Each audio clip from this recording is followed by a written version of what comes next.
All things considered, Hummel has made us a pretty fair offer. We could get out of Barclay Sierra without losing any skin. You mean we'll get all our money back? Yep. And if we don't accept?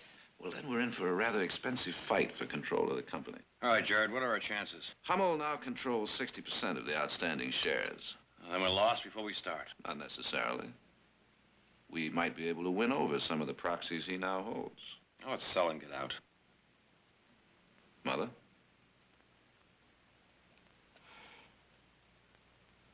I wonder what he would say. I'll tell you what he'd say. Well, what are you doing back so soon? I didn't expect to be back so soon.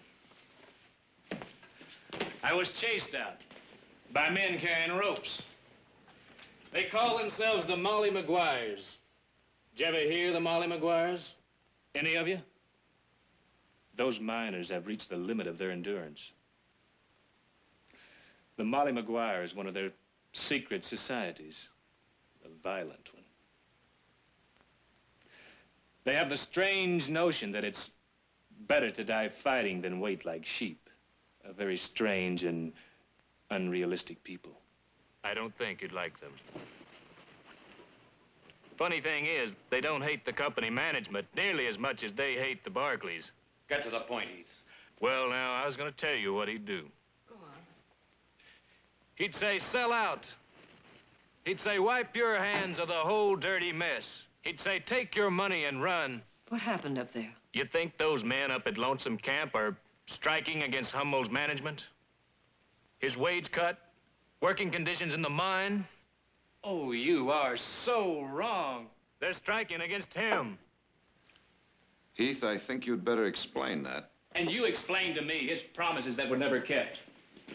Good housing, safe working conditions, decent wages, schools for the children, and a company store selling at cost.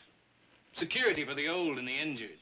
What did they get? Leaking roofs, rotten timbering in the mines,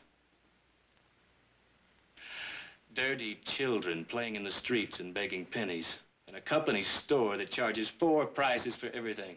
Do you know what they eat up there? Potatoes. Potatoes 3 times a day, 7 days a week, and praise the Lord when a miracle puts a bite of meat on their plates once in a blue moon.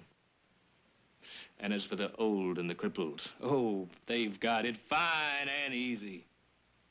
If they have a daughter who works in a saloon to keep the company roof over their heads and enough food from the company store to keep them alive, what he promised them was hope.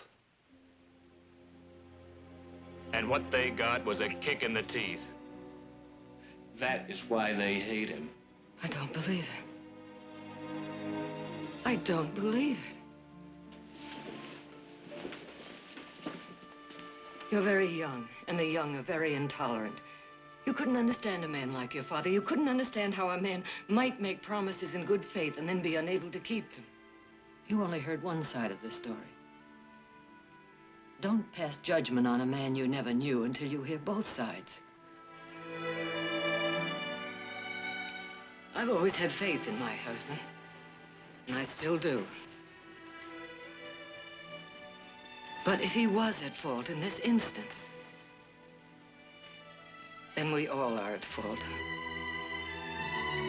Your father left us a heritage of wealth and power and land. And he also left us his obligations. Jared? Yes, Mother? Fight Sam Hummel with everything we've got.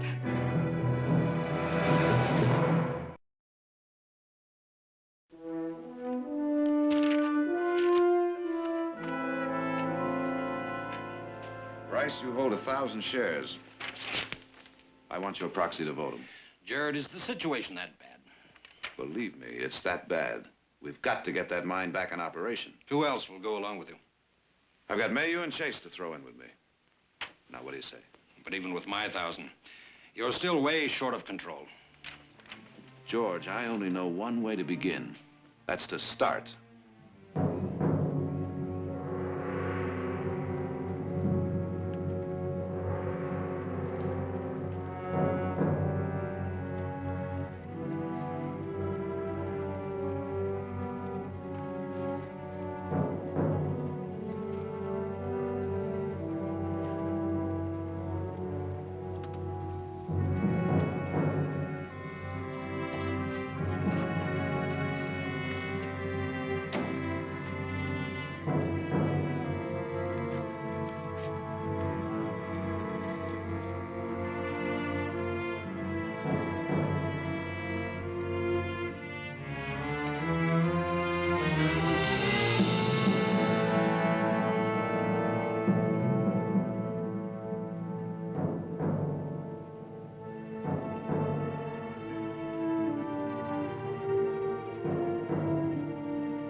Is this what you wanted, Murdoch?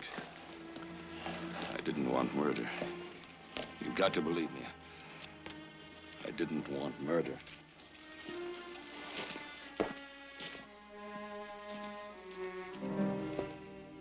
You said the strike would end in 3 days. That the men couldn't hold out any longer. And every day it went on, he said it was sure to end the next day, and then the next, and then the day after. When the violence broke out, I said, look, Mr. Hummel, let's call a halt to this. Let's sit down with the men and negotiate a settlement. He said nobody had a given right to work in Barclay Sierra, that if they didn't want to work, he'd find men that would. He said that in a way, the strike was a good thing because it meant he could call in cheap labor and increase the profits. He said there might be a little trouble, but he didn't say people would be killed.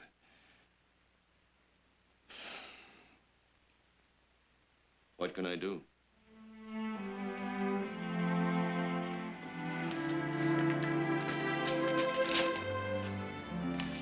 What's this? Your proxy signed over to Jared Barclay to vote your 5,000 shares as he pleases. You wanted to know what to do? Sign.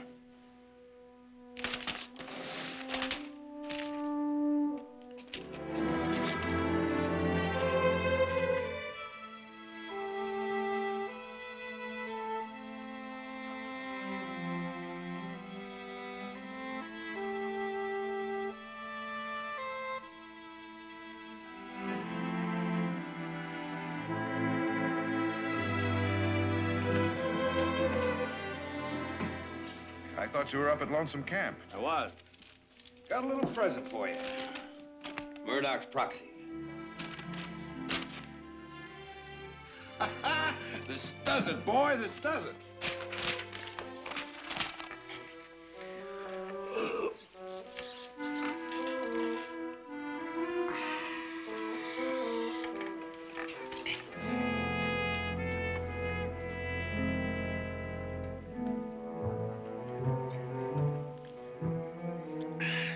Mother's milk.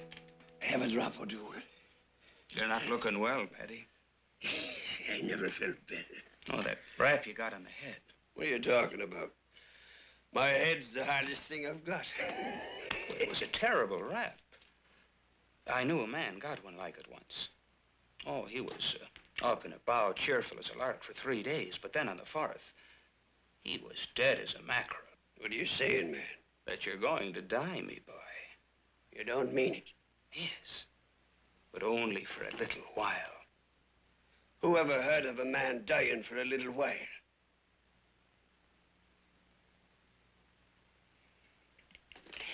You got a plan, O'Doul. What kind of a plan? Well, the cemetery is inside the company fence. You need a burial permit to get past the guards. Need I tell you that a dead man is required for getting such a permit? But they say there's going to be a new management and a settlement of the strike. Do you believe it? It's a trick?